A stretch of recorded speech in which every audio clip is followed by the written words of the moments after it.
नमस्कार प्यारे बच्चों, आज हम शिक्षा निदेशालय राष्ट्रीय राजधानी क्षेत्र दिल्ली द्वारा जारी की गई वर्कशीट नंबर 8 का अध्ययन करने जा रहे हैं। विषय विज्ञान है, क्लास 7th है। आज का हमारा टॉपिक है विद्युत चुंबक। देखिए बच्चों, हमने विद्युत चुंबक के बारे में पिछली वर्कशीट में भी पढ़ा था। आज उससे आगे हम पढ़ने जा रहे हैं कि विद्युत चुंबक क्या होती है। पहले तो हमने पिछली वर्कशीट में हमने पढ़ा था विद्युत धारा के चुंबकीय प्रभाव और विद्युत धारा का तापीय प्रभाव, दो पढ़ा था। तो विद्युत धारा का चुंबकीय प्रभाव क्या होता है आपको पता है। किसी भी चालक तार में से जब विद्युत धारा प्रभावित करते हैं तो वो विद्युत चुंबक की भांति व्यवहार करता है, आपको पता है। तो हम यहाँ पर विद्युत चुंबक के बारे में पढ़ने कि विद्युत चुंबक है क्या। देखिए बच्चों, विद्युत चुंबक, मनीष यहाँ पर आपकी वर्कशीट में दे रखा है। मनीष ने एक निर्माण क्षेत्र पर एक क्रेन को देखा जिसका अंतिम सिरा लोहे के एक विशाल टुकड़े से जुड़ा था। उसने ये भी देखा कि इस पर चारों ओर कुछ तार लिपटे हुए थे। उसे बड़ी हैरानी हुई, कैसे एक कर्मचारी बिना चुंबक के लोहे के इतने बड़े भार को उठाने के लिए इस क्रेन का इस्तेमाल कर रहा है। वह अपने शिक्षक के पास गया। उसके शिक्षक ने बताया कि जब किसी तार से विद्युत धारा प्रभावित होती है तो क्या होता है, विद्युत धारा प्रभावित होती है तो वह विद्युत चुंबक की भांति, तो क्या होता है, धारा प्रभावित होती है तो वह एक विद्युत चुंबक की भांति व्यवहार करता है। तो मैंने बताया कि विद्युत धारा का चुंबकीय प्रभाव हमने पिछली वर्कशीट में पढ़ा था। जब किसी विद्युत धारा प्रभावित किसी तार से, यानी किसी धातु के तार से जब विद्युत धारा प्रभावित की जाती है तो वह एक चुंबक की भांति व्यवहार करता है। ठीक है बच्चों। इसके बाद में हम देखो यहाँ पर देखते हैं कि अब यहाँ पर देखो विद्युत चुंबक किस प्रकार से तैयार की जाती है।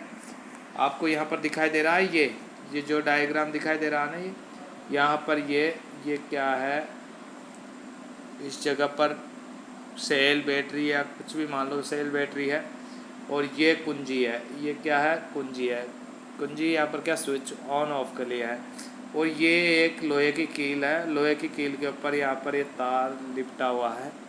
जब इसमें से विद्युत धारा प्रभावित करते हैं तो ये लोहे की कील होती है, इसके यहाँ पर छोटी छोटी आलपिन इसके चिपक जाती है, क्योंकि यानी कि विद्युत चुंबक की भांति व्यवहार करने लगता है। जब ये चालू रहता है तो ये लोहे की और वस्तुओं को अपनी ओर आकर्षित करता है। ठीक है बच्चों।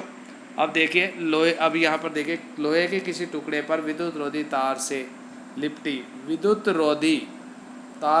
विद्युत धारावाही कुंडली को अब चुंबक कहते हैं। अब आपको पता है ये एक कील है, कील पे यहाँ पर विद्युत रोधी यानी ये तार है, विद्युत रोधी होना चाहिए, नहीं तो ये इसमें टच हो जाएगा तो इसमें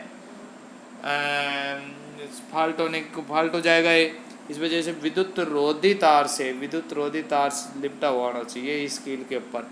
विद्युत चुंबक की प्रबलता विद्युत धारा के प्रभाव को बढ़ाने और घटाने में क्रमशः घटती और बढ़ती है। यानी विद्युत चुंबक की प्रबलता ना विद्युत धारा के प्रभाव को बढ़ाएंगे तो बढ़ जाएगी और घटाएंगे तो घट जाती है। विद्युत चुंबक के उपयोग, अब यहाँ पर देखिए विद्युत चुंबक के उपयोग। इनका उपयोग कबाड़ से चुंबकीय पदार्थों को विद्युत चुंबक का उपयोग कबाड़ से चुंबकीय पदार्थों को अलग करने के लिए किया जाता है। छोटे विद्युत चुंबक का उपयोग डॉक्टरों के द्वारा दुर्घटनावश आँख में गिरे चुंबकीय पदार्थ के, यानी कि आँख में गिरे हुए चुंबकीय पदार्थ या लोहे के छोटे टुकड़ों को बाहर निकालने में, चुंबकीय पदार्थ के छोटे टुकड़ों को या लोहे के टुकड़ों को बाहर निकालने में किया जाता है। खिलौनों में भी विद्युत चुंबक का उपयोग किया जाता है। देखो ये विद्युत चुंबक का डायग्राम है। ठीक है बच्चों, यहाँ तक आपके समझ में आ गया होगा। अब हम आगे बढ़ते हैं। विद्युत चुंबक तो हो गया। विद्युत घंटी क्या होती है, अब देखिए बच्चों आपको मैं बता देता हूँ। इस प्रकार की विद्युत चुंबक घंटी होती है, ये विद्युत चुंबक घंटी है। ठीक है, यहाँ पर ये इसमें लिपटे हुए रहते हैं तार, तो इससे ये विद्युत उत्पन्न होता है। ये इसमें से इस पर चोट पर मारता है और इससे घंटी चलती है। विद्युत घंटी, इसमें लोहे के टुकड़े पर तांबे के तार की कुंडली लिपटी होती है। विद्युत चुंबक के निकट एक पत्ती लगी होती है जिससे एक सिरे से हथौड़ा जुड़ा होता है। लोहे की पत्ती के समीप एक संपर्क पेच होता है। जब लोहे की पत्ती इस पेच के संपर्क में आती है तो विद्युत परिपथ पूरा हो जाता है। कुंडली देखिए यहाँ पर क्या लोहे की पत्ती के समीप एक संपर्क पेच होता है। जब लोहे की पत्ती इस पेच के संपर्क में आती है तो विद्युत परिपथ पूरा हो जाता है। कुंडली से विद्युत धारा प्रभावित होती है जिससे विद्युत चुंबक बन जाती है। यानी जब विद्युत धारा प्रभावित होती है तो इसको ही पत्ती को अपनी तरफ खींचता है, इससे घंटी बजती है। ठीक है बच्चों, इस प्रकार की घंटी होती है। ओके, अब देखो इस प्रकार से आपकी ये वर्कशीट कंप्लीट होती है। अब देखो बच्चों, इसके कुछ क्वेश्चन है। ये विद्युत घंटी आपके समझ में ही आ गई होगी। अब इसके देखो कुछ क्वेश्चन है जो हमें सोल्व करने हैं। देखिए यहाँ पर मेरे साथ बने रहिए आप। अब देखो विद्युत यहाँ पर है, क्या विद्युत चुंबक का उपयोग किसी कचरे के ढेर से प्लास्टिक को अलग करने के लिए किया जा सकता है? स्पष्ट कीजिए। हाँ, यहाँ पर क्या है? यस, हाँ किया जा सकता है, क्योंकि आपको पता है कचरे से प्लास्टिक को अलग करने के लिए किया जा सकता है। स्पष्ट कीजिए। सॉरी, यहाँ पर हाँ नहीं है, यहाँ पर ना है। देखो, क्या विद्युत चुंबक का उपयोग किसी कचरे के ढेर से प्लास्टिक को अलग करने के लिए किया जा सकता है? तो यहाँ पर है नो, नहीं। क्यों नहीं? देखिए प्लास्टिक यहाँ पर क्या है, ये प्लास्टिक क्या है? लोहे की वस्तु नहीं है। किसकी नहीं है? लोहे की वस्तु नहीं है। ये चुंबक को आकर्षित नहीं करती या चुंबक की तरफ आकर्षित नहीं होती। लोहे की नहीं है, की वस्तु नहीं है, लोहे की वस्तु नहीं है जो चुंबक को आकर्षित नहीं कर सकती। प्लास्टिक विद्युत रोधी चुंबक रोधी होता है।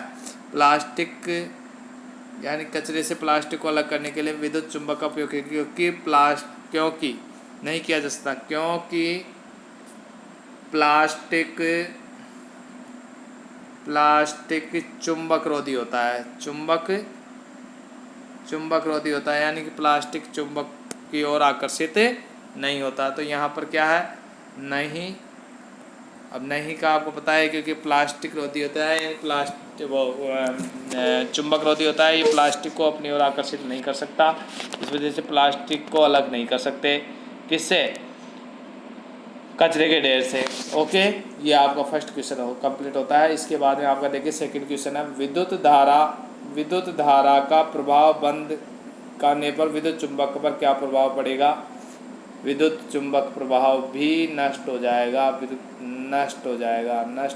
समाप्त हो जाएगा, क्योंकि विद्युत धारा प्रभावित रहेगी जब तक कि विद्युत चुंबक के का वो दिखाएगा। ये विद्युत धारा का जब तक प्रभावित रहेगी जब तक विद्युत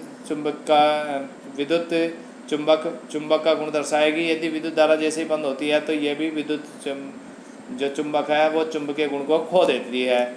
ओके, ये आपका सेकंड क्वेश्चन कंप्लीट होता है। इसके बाद में थर्ड क्वेश्चन है, विद्युत घंटी में विद्युत चुंबक होता है सत्य, यानी कि होता है सत्य, यानी होता है विद्युत घंटी में विद्युत चुंबक होता है जब भी तो वो घंटी बजती है। तो इस प्रकार से प्यारे बच्चों आपकी ये वर्कशीट कंप्लीट होती है। यदि फिर भी किसी प्रकार की कोई डाउट हो तो आप कमेंट बॉक्स में अवश्य लिखें। जब तक अब हम नेक्स्ट वीडियो को मिलते हैं, जब तक आप बच्चे मेरे वीडियो को बार बार देखिए और अपनी डाउट क्लियर कीजिए। अब हम नेक्स्ट वर्कशीट आने पर नेक्स्ट वर्कशीट के साथ में मिलते हैं। तब तक आप इस वीडियो को लगातार देखिए और जिसने सब्सक्राइब नहीं किया हो वो इस चैनल को सब्सक्राइब करें और बेल आइकन को भी क्लिक करें, जिससे आपको नोटिफिकेशन मिल जाए। जैसे ही मैं वीडियो डालूँ आपको नोटिफिकेशन मिल जाए। धन्यवाद बच्चों, आप मेरे साथ में बने रहे।